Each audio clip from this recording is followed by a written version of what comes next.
Hey everybody, and welcome to episode 8 of the Concho Sports Show. I'm Shay Harris, coming to you from Concho Sports Network headquarters in San Angelo. As always, I'm joined by my co-host Vince Salazar. How you doing, buddy? Good to be back with you, Shay. Another fantastic week's coming in raining over here in Waco. I know down in San Angelo, y'all been kind of having some crazy weather out there as well.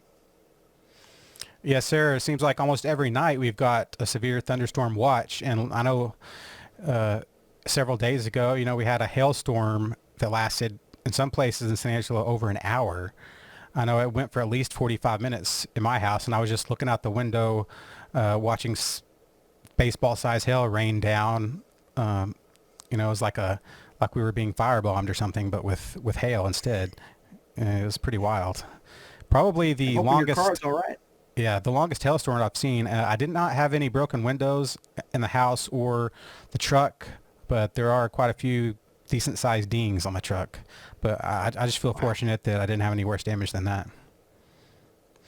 Anyway, before we get started real quick, I just want to mention that we have our sponsor, Wingstop, on Knickerbocker Road in San Angelo. I want to thank them for sponsoring the show as they do every week. You can order wings from them at 227-6777 on the Wingstop app or at wingstop.com. Also, follow us on social media at Concho Sports on Facebook, Instagram, YouTube, Twitter. Also, we do have Amazon Fire TV and Roku apps. So if you want to watch our content on your TV, just search Concho Sports on either of those devices and you can install the app and watch everything we do there, like this show and our broadcast that we're going to start again for games in the fall. Also, we are available as an audio podcast, so just search on your favorite audio podcast app and we should be there and you can listen there. All right, so now it's time to do the lead off with Vince. What do you have for us this week, bud?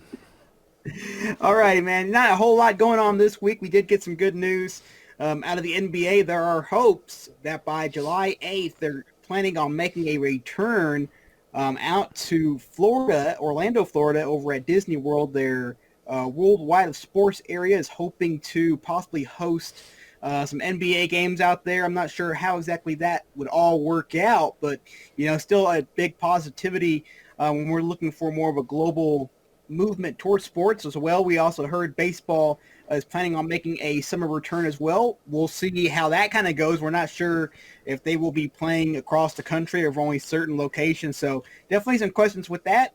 Also, we had some local news come out today from the Standard Times over at San Angelo TLCA. We heard that head football coach Brent Ryder resigned for his position there to take a new job position.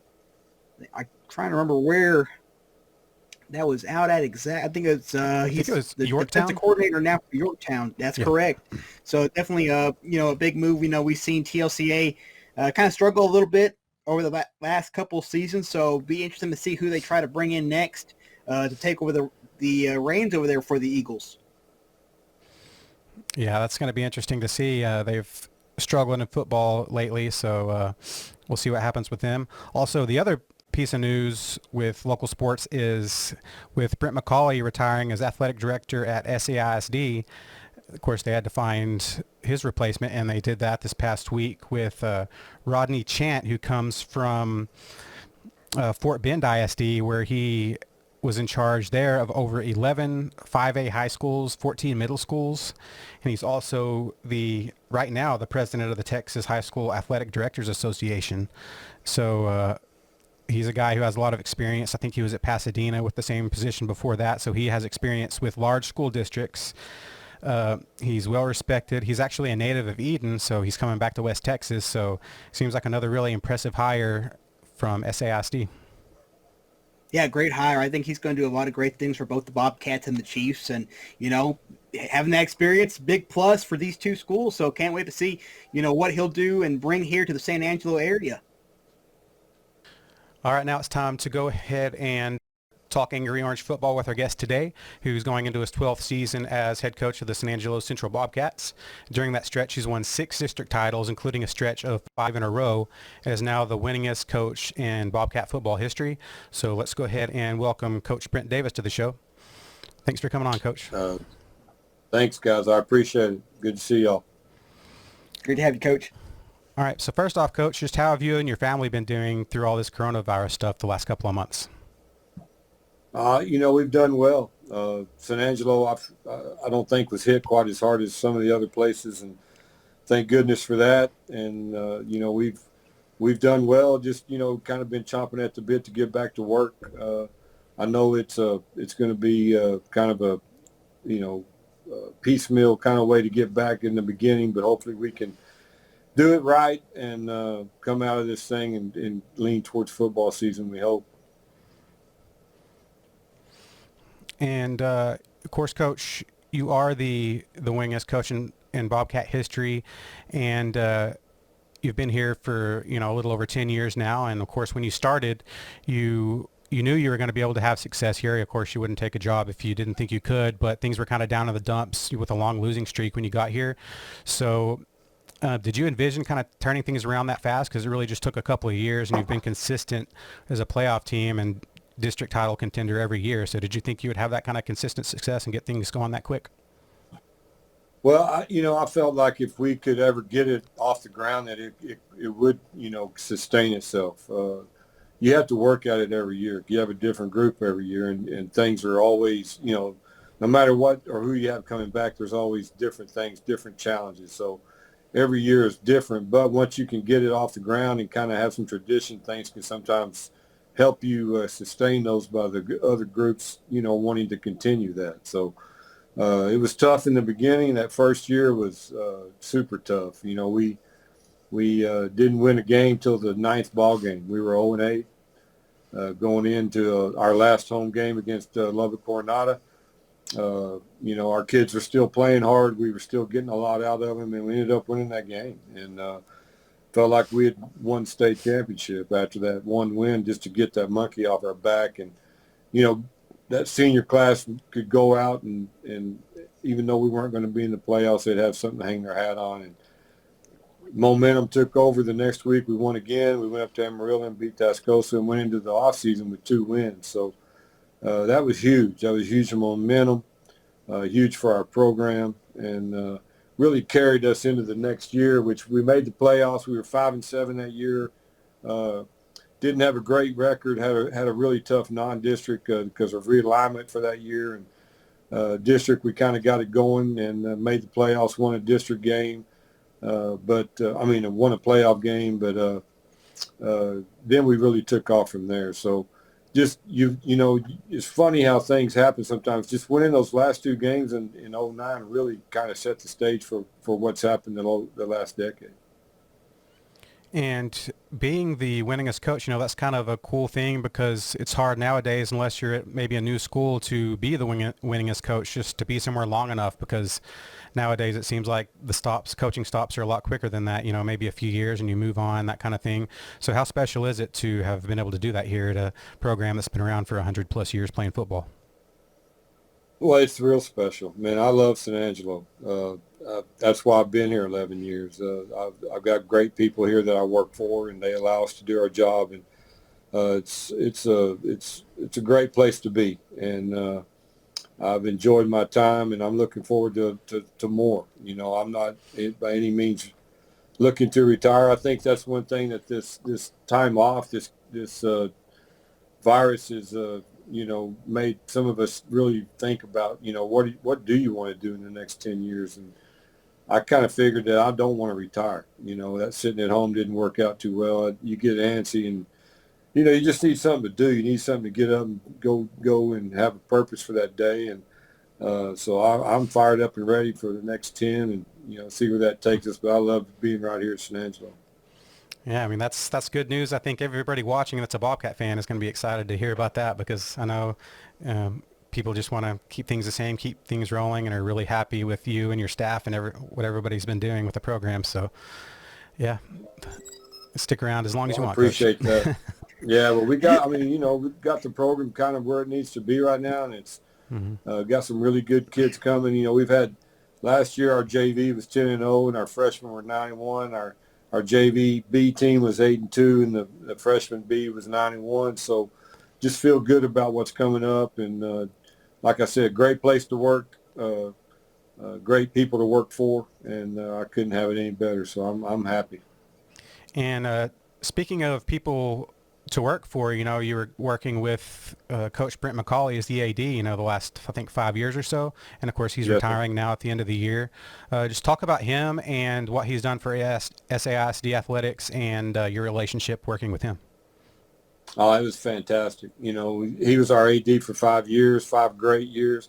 Some of the most success we've had in our athletic program, not just football, but all athletics. Lakeview's on the coming up, and he made some hires out there that really improved things. And he's really made a lot of improvements to our facilities, getting lights on our baseball and softball fields, and our gym floors that needed to be redone and things like that. He's done a tremendous amount for San Angelo, and we're going to miss him, wish him well. No, he's going off into retirement, and he's going to be missed around here, but we're looking forward to the future also.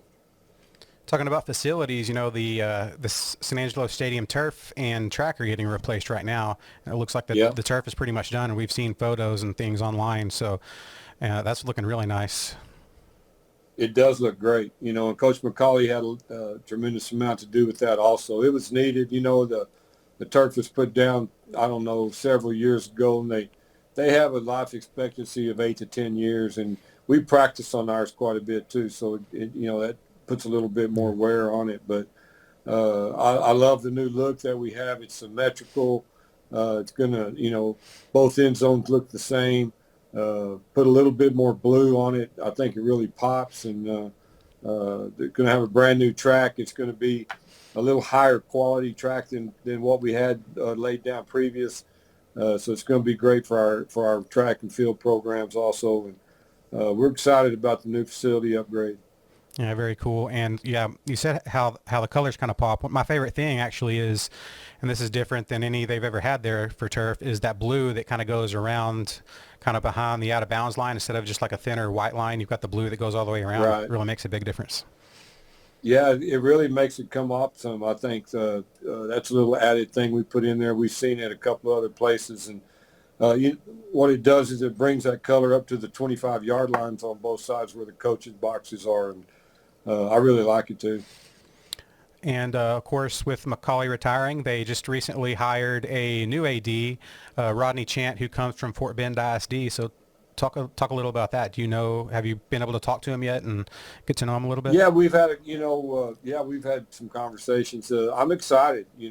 This district always does a great job of hiring. No matter what the position is, it's a quality hire if this district's going to make it. So I know Coach Chant's going to come in and do a great job here for San Angelo ISD, and looking forward to going to work with him. Yeah, Coach Vince here.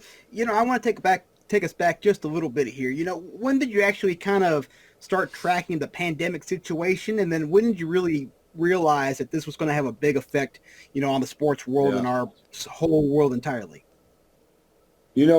Starting in February is when I really started kind of paying attention to it, kind of when our government started kind of paying attention to it, where you were hearing more about it on the news and things like that. And I never really thought it was going to get to what it got to until we went on spring break. And we were on spring break when all that world, everybody shutting down started to happen. And the day that the NBA decided they were going to stop the NBA, I knew right then we weren't going to go back to school. You don't shut down billion-dollar businesses like that unless there's something extremely serious. And people in those industries like that, and they always know a few days or whatever ahead of everybody else what's about to happen. And when that happened, I knew we weren't going back to school. And then had a good feeling that we weren't going to go, everything was going to have to go virtual. And but before our spring break was over, I had already made a call to Coach Hutchison in Monterey and said, look, I think we're fixing to lose our spring here. So I knew they were going to do spring. We were going to do spring. So we set up another scrimmage with them. Kind of got out ahead of that a little bit, and I'm glad we did. But you could just tell, you had the vibe. If you were paying attention to things and that was going on worldwide, then you could see that it was coming quick. And that's kind of what tipped me off anyway. Yeah, absolutely right, Coach. It was the same thing for me. I was watching the Dallas Mavericks game that night. That was the game they finally suspended the season, and at that point, I felt like, I think our world had changed for everything we Yeah, knew. And you talked, yeah. I'm sorry, and you talked about it, Coach. In the spring and pre-spring, that kind of just threw things completely out of whack. What did you have your guys do now? Since they haven't had that proper spring atmosphere they're used to having to stay, All right. Good and ready for the fall season. Yeah, well, I mean, it's obviously the padded spring practices are done. We're not going to get them back. Well, what we are going to get is we're going to get an extra week before two-a-days. Just we'll start like when everyone else does. The smaller classifications that don't do spring training, they always start the first Monday in August, and so we'll start the first Monday in August also, and we'll also get more time with our kids this summer. The UIL they've given us guidelines for the month of June right now, the summer. We can work with our kids on a limited basis starting June the 8th on a strength and conditioning, and then you can also work them in sport-specific skill for an hour a day. So we'll start taking advantage of that starting June the 8th. All of our young men will come up, and we'll just start, that's when we're going to start. It'll be voluntary, but we've been off so long that I expect all of ours to be here. We'll work around work schedules or whatever we need to do, but if you're going to be a Bobcat football player in the fall with the situation that we're in worldwide, and then if you have any indication of being a player, you'll be at these workouts because, I mean, what have you been doing? So that's how we're going to look at it. And I know with the program that we have and the expectations that our kids have that I don't think it'll even be an issue. So that's what we'll start doing. We'll start working them out on June the 8th. Right now, you can't do any 7-on-7 or team or anything where it's offense versus defense. That's not allowed. But you can get a lot of stuff done against the air. And so that's what we'll do up. And I think what will happen is if things go well, eventually they'll let us, down the road, let us start doing a little more offense versus defense, hopefully. And then if that goes well, a little bit more. I'm hoping it'll be a gradual thing that they let us do. But whatever the rules are, we're going to follow them. If we can get everybody in the state of Texas to follow these rules that the UIL guidelines have put out and get this thing rolling back again, kind of gradually work our way into it, and hopefully we won't have issues with spikes and things like that, and then maybe we can have a season. If we're not able to do this the correct way and follow the rules exactly like we need to so that everybody can be equal and not have a spike somewhere, I think we got a good chance to play the season. If not, then that's going to delay things, or it might even cancel things. So we've got to do what they're asking us to do statewide. Yeah, spot on there, Coach. You actually answered two more of my questions with that one. But, yeah, I believe your guys are going to be more than happy to try to get back and going and get, back into their rhythm. When we look at a typical Friday night football, that's our biggest religion out in West Texas. With this whole pandemic, do you expect to see kind of what we're used to, or what are you expecting, when we look toward fan-wise or band and cheerleading and all that goes into a Friday night? Yeah. I'm hoping that, I think the UIL I know the UIL they've got plans for everything. They've got plans where it's normal. They got plans where we just play district games. They got plans where, we might not start till November. I'm sure they've got a scenario for different things. They've already drawn it up. But I think right now we're just going to, act and hope that we start on time. I think if things go through the summer and we don't have any outbreaks, then I do think we'll be in school, and I think if we're in school, we'll play. And if we're in school and playing, I think the band will be there. We may have to spread out a little more than we normally would, say, if we had a Friday night. Instead of sitting shoulder to shoulder, you may have to spread the stadium out some. I don't know. But I'm just a firm believer that if kids are going to the school building and going to class, then we're going to be as normal as we can. And if kids are not able to do that, then we won't play. I don't think we're going to be playing sports in high school athletics if our children cannot go to the school building. That just doesn't make sense to me. But if they are going to the school building and we are having school, then it also makes sense that we would have the other things that go with school, because if you can go to class and you can, be on a football field or whatever. So I just think it all depends on school, and to me that's what it should depend on. If we're having normal class, then yes, we can have other normal things. But if we're not going to educate kids normally, then I don't think we need to have the rest of it. Yeah, I Coach. completely agree with you there, Coach. Yeah, absolutely. I agree too. If you're not in school, it doesn't make sense that they would let people play sports, especially contact sports. Right. But if you are, then that means that you don't have to social distance as much. And I think that we would have fans in the stands, at some level, just maybe spread out. So it'll be interesting to see, how that all ends up working out.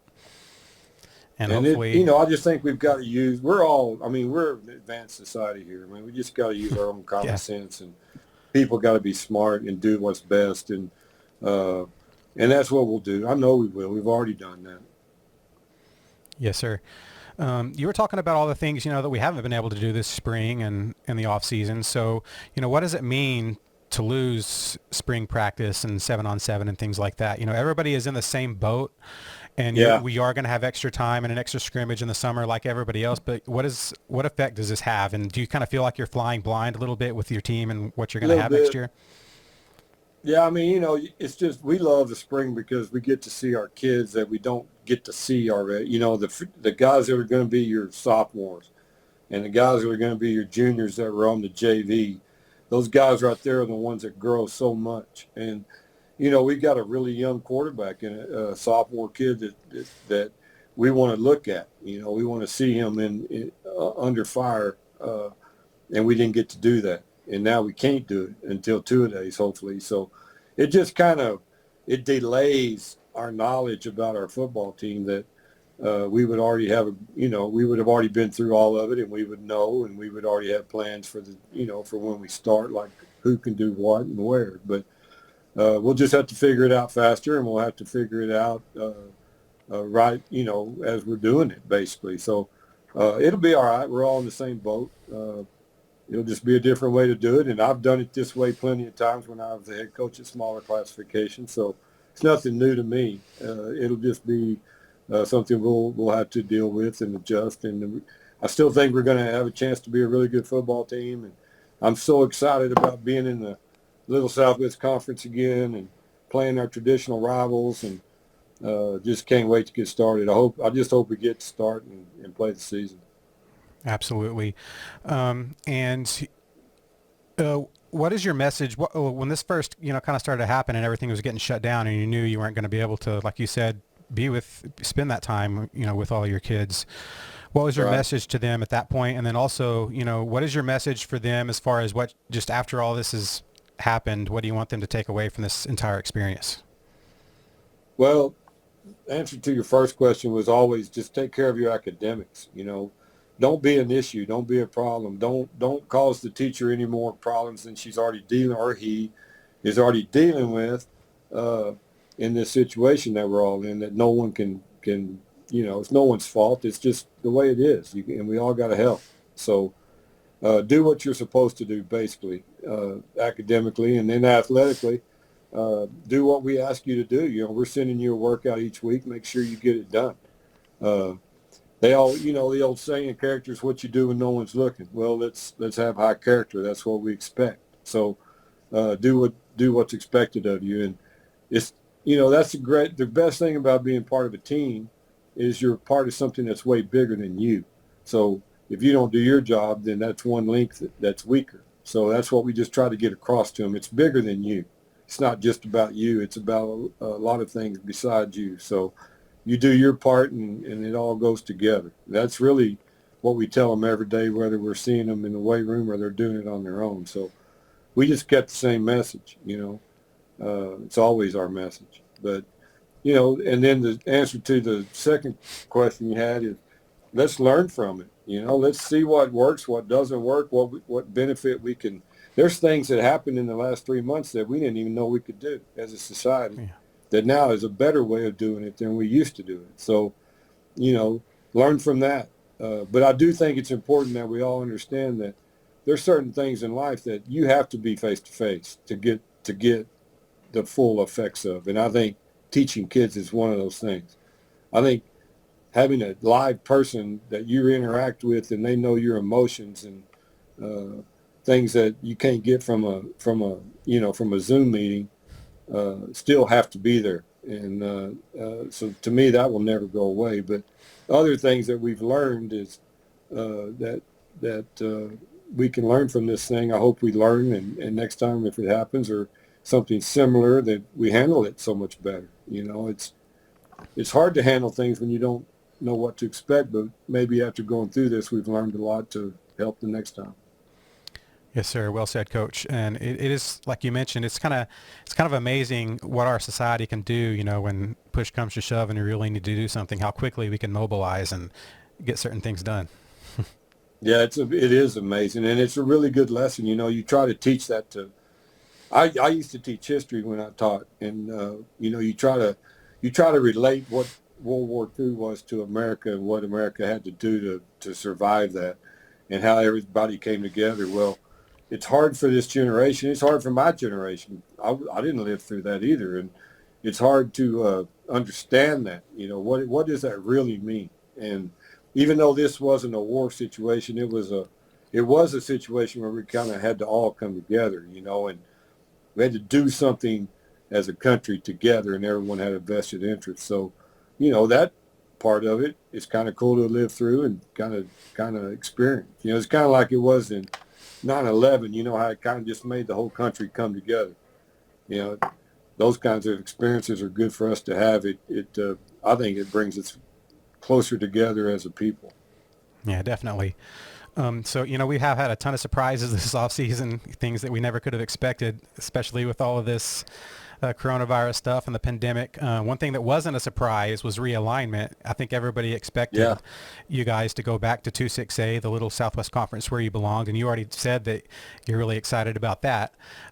So, the last 2 years you were in 3-6A, the Metroplex district with Euless Trinity and Haltom and those schools. So talk about that experience. Was it kind of what you expected it was going to be? And what did you learn from that can help going forward, kind of being with a different type of team in your district? Yeah. We're real excited about being back. I've already said that just to be back out playing, our traditional rivals and it's where we belong. And nothing better than playing Permian or Lee or any of them, Midland, Friendship, in our stadium, and you just get a better feel. It's a better crowd. It means more to people out here. We're excited. And we're real excited about all of our sports being together. This is the first time in a long time that all of our sports have been in the same district. Sometimes we would have football somewhere else, and then sometimes football and volleyball were one place and everybody else was somewhere else, and then we were all somewhere. So it's just it's a cool thing that we're all together way out west. So the other district taught us that you got to. It's a competitive deal. I think it helped us. I think it helped us understand that we can play against that kind of talent week in, week out. You have to play there's nobody over there that was somebody that you could say, hey, we could get these guys this week without playing our best. There was no one you could feel that way about. And this district is that way also, the one we're in. But playing that talent week in and week out helped us. You got to play at a little bit faster speed. I think that helped us. And when we go over there for the playoffs now, maybe they'll give us a better feel. And the non-district schedule, looks really challenging with schools like Shoemaker, who you know them well. You've played them the last few years. Vandegrift out of the Austin area, Tascosa. And I was kind of surprised to see Tascosa on the schedule because it seems like they kind of are the ones that threw a wrench in the whole alignment thing the last couple of times. But talk about the district or the non-district schedule. Were you doing that intentionally to make it that tough? And talk also about how tough it is being kind of an isolated team out here. The only other 6A teams at least an hour and a half away, and they're now a district team, so you can't even schedule them in non-district. So how tough is it to find teams that are willing to do, come here and then go there and schedule in non-district. Yeah, the scheduling is. I mean, every year it's that way. You know, anybody that we're the same size as, we're in the district with them. So that's why I like having a big district, because it just means less scheduling. So, but all of our non-district games are 3 hours away, because that's the only competition that will play us. You know, some of the 5As that are a little bit closer than that won't play, and so we have to, and we need to. And I want it to be a tougher non-district. Didn't really want to play Tascosa that far away in the non-district, but they couldn't find any games, and we couldn't either. So we both had that open, so we played. Montwood, I like playing an El Paso team. We haven't played them in a long time, so that's going to be different and fun. And then Vandergrift kind of was a deal where we were going to play Cedar Park, and then Vandergrift and Cedar Ridge are in the same district, and they both needed a game, so we just decided instead of playing Cedar Park, we would play one, they would play one, and give us all a game. So we did that, and they're all really good football teams down there, so any of them are fine with me. And we hadn't played Vandergrift, and that'll be fun. So just trying to make it, tough enough to get us better and go into district and know where our weaknesses are and things like that. And we need to play a tough schedule to be ready for the playoffs too. So we're excited about it, and got some new people or teams that we haven't played much. We have played Shoemaker quite a bit. And then the other ones are kind of new. So we're excited, and hopefully it'll bring some excitement to our home games here at the stadium. Yeah, and that's one of the cool things. Obviously, it's good to get prepared for the playoffs and for the district season, but it's going to create some exciting games for the fans to watch too. And talking real quick about the team next season, I know obviously you may not know as much right now as you normally would, but I remember last year you kind of compared last year's team, kind of that 2012 team that went 6-5 and got into the playoffs in the last game of the season against Lee, and then that kind of set up the run of 5 district championships in a row from 2013 to 2017. So what do you see last year's team kind of that way, and do you think that this is kind of the start of some really good teams coming up for the next several years? I think they do. Last year's team did remind me of that, just because we're playing a lot of young kids at some crucial spots. And then, we had a young quarterback on that team. Malachi wasn't young, but he was still just a junior, and then we had a real young defense on that 12 team, and this defense last year was super young. We had changed coordinators that year, and we changed coordinators this year. So just some things like that kind of reminded me of it, and hopefully we will. I hope the next 4 or 5 years are just like that, except for we can get past that third round. That's been our nemesis, and we're doing some things trying to help that part of it. And I know our kids are working hard. I was super pleased with where we were right when all this happened, and every indication to us is that our kids have stayed in shape and done what we've asked them to do. And so hopefully on June the 8th we'll hit the ground running and be heading towards August the 3rd. And looking at the district now in 2-6A, Lee has been really good now for a few years under Clint Hartman since he got hired there. We know what Permian brings. They're always pretty good. And, of course, Abilene and Friendship, they were kind of back on track a little bit last year. How do you see the district as far as, like, how good is it maybe compared to last time we were in it? And who do you see as some of the favorites? And where do the Bobcats kind of fit in and all that? Well, I think it's a real tough district. Like you said, Lee is really good. Permian beat Lee last year, and so Permian's tough. Those two are always going to be perennial powerhouses. And you got Friendship in there who's kind of got a bounce back. Last year, they made the playoffs. They had a pretty dang good year. And Abilene's just, they're going to be right there all the time. That's a big rival game for us. I know that Coach Fullen did a good job last year, and that was his first year as the head coach. So I'm sure there'll be a bunch of improvement there. Midland and Odessa High are both going to be good. They're going to be better than last year. One team that always plays us tougher than anybody is Odessa High. So we always expect them to, no matter if it's here or there or what, every year we played them, it's been a tight ball game. And so we're excited, man. We're just fun. We're excited about being back out west and, being a part of what this means. And, you can talk to people from anywhere, other states even, and they've all heard of the Little Southwest Conference, and they'll bring it up, and it's just a special thing to be a part of, and it's one of the highlights of my career really was to be able to coach in this district and coach against those teams and just be a part of. Like you go to Rattler Stadium on a Friday night, you go to Grande on a Friday night, or you come here. And Shotwell, you can just say Shotwell, everybody knows what you're talking about. You don't even have to say the stadium part of it. It's just the history that goes into all these places that makes it fun to be a coach. A high school football coach in the state of Texas, and doesn't get any better than coaching out here.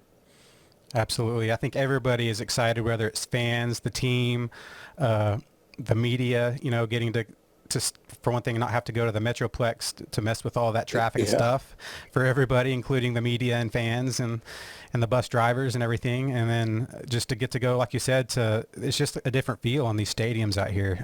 It's got that, it really is. It's the same. It's like going back to the 1950s, and all that when, and all the traditions, and even before that when it all started with the Little Southwest Conference. So really cool to be back. Do you think that these teams, I just thought about this, are kind of going to be chomping at the bit now to get back at the Bobcats because I do. You guys beat them several years in a row. I mean, all of them, before you got realigned into 3-6A. Do you think that they're kind of be excited now to have that chance again to get you guys? I do think that, I mean, if I was coaching at any of them, I'd be saying the same thing, and we've got to understand that here, we've got a lot to back up. The last time we were in that district, we won it, and we won it 5 years in a row. We're proud of that, and that'll be something we talk about. That those last time we were out west, we won that district, and those teams are going to be gunning for us, and we've got to make sure that we know what that means and be prepared for it. So it'll go both ways, and that's what makes it fun to be a part of. Every Friday night you walk out there, it can go your way or it might not. And just because one team's supposed to be better than the other, sometimes it doesn't mean anything. And so it's a blast, man. Yeah, I think that's a great place to end it, Coach. Really appreciate you coming on today, and hopefully, everything goes smoothly through the summer with every new step that the UIL takes, to allow more stuff, and we get going in the fall, just another regular football season. I hope so. I'm praying for it. I hope it happens. If not just for football and me and selfish reasons, but just getting our country back to some kind of normalcy for everybody to go back to work and everybody to be back in their routine would be fantastic. So hopefully that all happens. Sooner the better. Yeah, I think for the country as a whole, just everybody's mental psyche, having sports back in full force like that is going to make everybody feel better. Yeah. I think we figured out it kind of brings everybody into a common deal, and gives everybody things to talk about. It's just a part of your fabric of life, and you don't realize it sometimes till it's gone. But hopefully we'll get it back. You guys be good, man. Be safe. All right. Thanks so much. Have a good one. Thank you, Coach. Right. Thanks, guys. All right, everybody. That was head coach Brent Davis of the Central Bobcat football team. Another great show, Vince. Yeah, absolutely right there, Shay. Fantastic having Coach Davis on with us. All the great history he brings to the San Angelo program. It's going to be fun to see his Bobcats back in action. Put some great words for us as well, trying to get over this pandemic. But, hey, definitely a moment for all of us to kind of unify. That's a big positive to take out of all the other negative things out there. So great to have him on with us. Hopefully we can get him back again here in the future. And, back to episode 8. I mean, man, we're almost to double digits now. 2 more weeks will be episode 10. So, boy, we're growing. And then pretty soon, maybe episode 100. So we'll see how that goes. Yeah, we'll get there eventually, I'm sure. Yeah, it was awesome having Coach on, digging into all this off-season stuff and kind of him giving us some good information on what to expect going forward through this summer and what needs to happen to get going with football in the fall, as everybody wants to. And hopefully we'll have him on again later in the summer to kind of dig in to the upcoming season and the team a little bit more. So, yeah, it was a lot of fun talking to him. All right, everybody. And again, I just want to thank our sponsor, Wingstop on Knickerbocker Road in San Angelo. Order wings from them, 325-227-6777 for pickup or delivery. Also, wingstop.com and the Wingstop app on your phone. Also, follow us on Concho Sports, at Concho Sports on social media. And we do have Roku and Fire TV apps you can install if you have those. And we are available as an audio podcast, so just search us on your favorite audio podcast app. All right, and as always, I just want to thank you for watching, and we'll see you next week.